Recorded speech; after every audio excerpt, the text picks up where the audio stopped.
previously on Ballz. Last time we spoke mountain biking was Barry Thunder.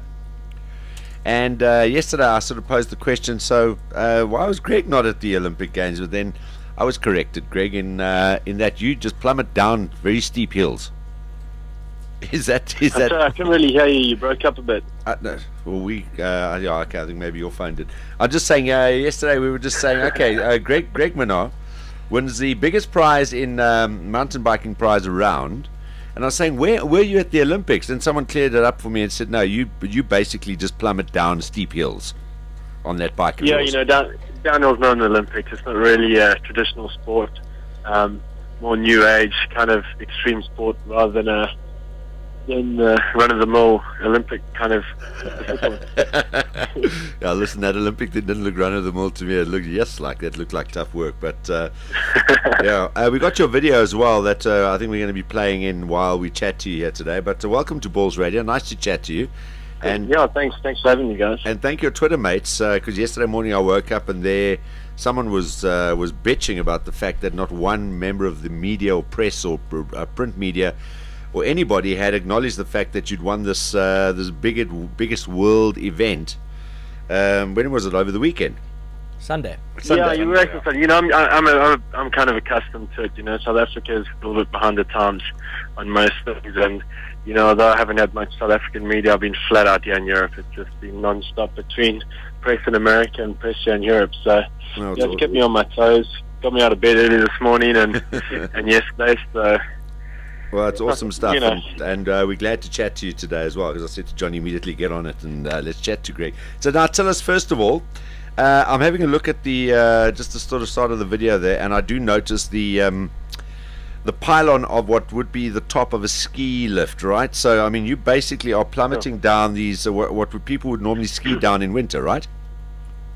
Yeah, I think with the lack of snow in the past seasons, downhill mountain biking has become a lot bigger in Europe and in North America, and we pretty much run down the similar ski slope to skiing and snowboarding. Obviously we're using the same chairlift, and then of course we'll just run through the slopes and the trees in and out, as you can see in the video. Yeah, which we're watching at the moment. I must admit, I've come close to what you've done actually when I kind of got more educated on exactly what downhill mountain biking is, and reason being is that you don't get, exactly as you said, that much exposure on it in this country. I've done it on a ski bob, but clearly not at the pace that you do it, except when I'm out of control. In which case, I might be going at speed you are, but as Simon says, not in the control that you are. How do you keep control of that thing? Yeah. It's obviously years of experience. I've been racing now on the world circuit since '99, so I'm one of the veterans out there, so to say. But yeah, I mean, it's obviously an acquired skill. I've grown up racing motocross and a bit of BMX when I was in my childhood. So I think that skill just translates into downhill quite well. You've got a good eye for speed and lines, and obviously how to pedal a bike properly. How fast do you? What's the fastest you find yourself going, and what's the fastest speed you've hit going down? It varies. I mean, on that track, I think the speed trap was in a relatively flat section. I think we're on about 50 km an hour, but you'll easily reach about 80 on a downhill track. But the speeds aren't that high. Obviously, it depends on the course. If you had to blast straight down a fire road, I'm sure you could reach a higher speed. But I did through technical sections running at 40 km an hour. It's a lot quicker than it seems. And all your limbs and parts are all still your own original ones, or have you got a few things? I've had a few mods here and there. It's a part of the game. I had to have a shoulder reconstructed and a few other bits of bobs. I've had it pretty light. I've been good. I've been lucky. All right, cool. How long do you carry on? I'm knocking on wood right now as I speak to you. Yeah, absolutely, and hopefully that wood's not inside your body but outside. How long can you? I mean, to what age? How old are you now? You say you started this '99. What are you in your 30s now? Yeah, I'm 30 now. Yeah, I'm 30 now. It's my teammate CP from the UK. He just rode his 20th World Championship. He's 37. He's had a long career. I don't think I will hold that long. I mean, I enjoy it. I enjoy the traveling. We're on the road a lot. I still love racing, but it does take its toll. I do enjoy coming back home and spending the summer back at home. But I think all this traveling has to come to an end sometime in life. probably another 5 years will do me good. Okay. We asked Barry this question, Greg. How do you fund yourself? Downhill mountain biking, obviously not being a massive sport in South Africa. How do you keep it going? Well, we don't get much support from the South African Cycling Federation. They've never really played a part in any of my career. So for me, it's all been funded from the teams I've been riding for. I've ridden on Honda previous to the Santa Cruz Syndicate. It's all funded from the industry and sponsorships, and different kind of products that we use and rate on. All right. So I mean, people like endorsed. I mean, the prize money is decent, but more of the money comes in from your contracts with your team. Yeah. Well, I mean, what kind of money did they have up for grabs? Did they say this is the richest race that you won on Sunday in the world? No. It's not the richest race. It's not a great prize race. There's a lot bigger races that you can earn a lot more money. But this is the world champ, so it's probably the most coveted race in downhill. So the spin-offs from that. Biking. Yeah, don't use the word spin-offs when a guy's on a bike. What you get out of being world champion though must mean a few dollars for you. Yeah, it does. I think in all sport it does equal a couple dollars extra. I just want to go back to the South African issue, and I mean, have you spoken to the sort of cycling powers that be here? Are they aware of what you do, and it's just that and why would they not sort of get behind you with any kind of support? It's not me that needs it. I'm on one of the biggest teams in the world, and I get support from them. But for me, it really gets to me when there's no junior development. We've got great talent in downhill, and these guys need to be in Europe and need to get some funding from the federation and get over here and learn how to ride these kind of tracks. The courses and the tracks we ride in South Africa are quite a little bit different. Obviously, we don't have the alpine mountains like they have in Europe, and these guys need to go and experience and learn it. I was fortunate enough to have very kind parents that wanted me to come over to Europe when I was young, and should have still been at school, but they sent me over, and I got to experience that, and I progressed onto a professional team. So some guys aren't as lucky as that, and I just wish the federations would put more into that. Yep. Greg, what is the difference between the mountain bike trials, world championships, and the World Cup?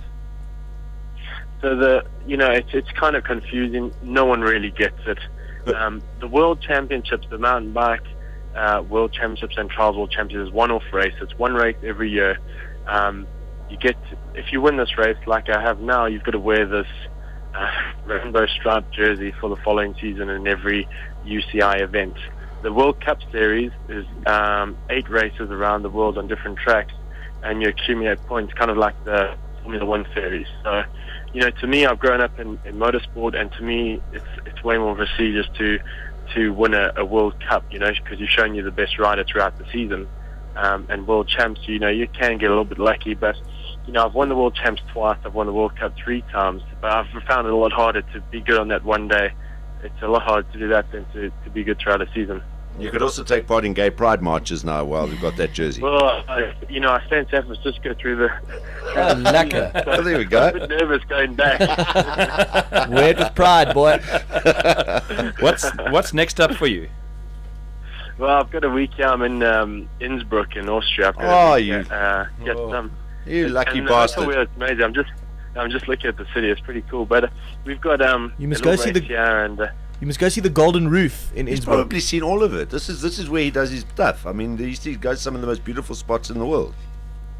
What's a Golden Roof? Ah, you see, Darren. You found a strip club on the top of a mountain, Simon. You sicko. Don't know. I'm looking across now at the ski jump. I'm looking across the city at the Olympic ski jump. Are you there right now in Innsbruck? Are you opposite the train station? Yeah, I'm more on the river side of the city. Okay. From what I can see, yeah. Oh, so you're actually over there. I thought we were talking to you here in South Africa somewhere. Okay. I didn't realize that. No, I'm up on the hill just overlooking Innsbruck, yeah. Oh, my goodness. Beautiful part of the world. So I've got a race here. It's, the team owner took my bike from the World Champs, and obviously they don't like to touch it. It stays as it is for museum, and that's gone back to California with the mechanics. So I came to do this race. I've got no bike, so I'm just going to watch everyone and just hang out and enjoy it. And I leave for Norway on Sunday, and that's the World Cup finals. So I'm lying second overall in that. So I need to have a good weekend. Have an opsla for me while you're there. Greg, I just want to know, sorry, and excuse my ignorance, but by you winning Sure. this Trials World Championships, does that make you the best rider in the world? Well, it makes you the world champion, which to me is, it's what everyone goes out. You got that one time to do it. So yeah, I'm the world champion, and the guy who wins a series becomes the World Cup champion, which isn't as prestigious in the cycling world. So yeah. Do they have rankings and stuff like that? I mean, as the season goes on. And You've got a world ranking as well. Yeah. Where are you ranked at the moment now after your world I champion? think I'd probably go up to number 1 now. Okay, cool. I think a round of applause for Yeah, Greg. geez, Greg, well done. Thanks, guys. Another person making South Africa proud, even if some of the people that should be supporting him don't even acknowledge it. So really chuffed. And I mean, as Simon said, excuse our ignorance because we've never spoken to anyone that does this. So as we speak to you more, I've been racing for a while, and I know it doesn't get the coverage it should. But hey, SuperSport put it on live on Sunday, which was great to hear. And a whole bunch of friends in Maritzburg at the keg watching. They brought us live there. So the keg and elephant. Really cool, SuperSport, yes. Oh yeah. There we go. The good old keg and elephant. Where are you from? Maritzburg originally. Oh yeah. No, I still live in Maritzburg. Is it? I get to spend a couple of months at home through the off season. Yeah. All right, cool. Listen, it's really nice to catch up with you. I just got one final question, and I mean, obviously the downhill. Do they still have the X Games, by the way? Yeah. Still have X Games. All right. So you take part in that then? Well, no. Because your federation's got to put you forward for that, or what? Can you not enter individually? Well, there's no discipline in X Games for downhill. Oh, really? It's more freestyle BMX and that kind of stuff. But those irritating, what are those guys? Those irritating snowboarders get an Olympic slot. No, it's ridiculous. Well, I heard a few disciplines of snowboarding won't be in the next Winter Olympics. So, good. They irritate me, those guys. Yeah. Just remember, if you ever go skiing and you have a ski bob, get the ski bob. You have right of way. So it makes your snowboarder stay out of your way. I'll remember that. It's really cool to chat. The question I wanted to ask you is, why would you? Would you be able to do what Barry Thunder does? In other words, if you wanted to say, okay, I want to go to an Olympic Games, you can do the downhill stuff, obviously, but it's a completely different discipline. Sure. I know, but I mean, is that something that you would reckon you do pretty well in? No, it's for me, cross country. I raced a bit of cross country when I was younger, and it's just not my style. I find it a bit drawn out. I'm a bit taller guy. Probably a little bit too bulky. I weigh a bit too much. So, for me, it's a lifestyle thing as well. I'm not going to sit on a road bike for 6 hours a day and train that hard. I mean, I train hard, but I've got gym. I've got downhill training. It's a little bit more colourful training aspects to it. So, I do ride a bit of country at home, but it's for me, it's just for fun. I would never see myself racing at a high level. I don't think I have the build for it, and all the time to sit on the road.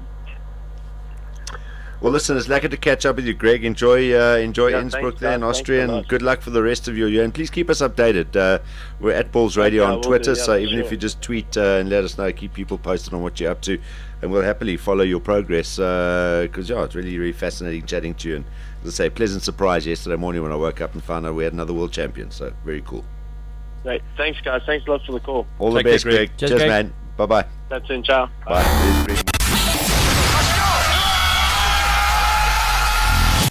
2 p.m. to 6 p.m. Mondays to Fridays live on balls.co.za. Balls.co.za.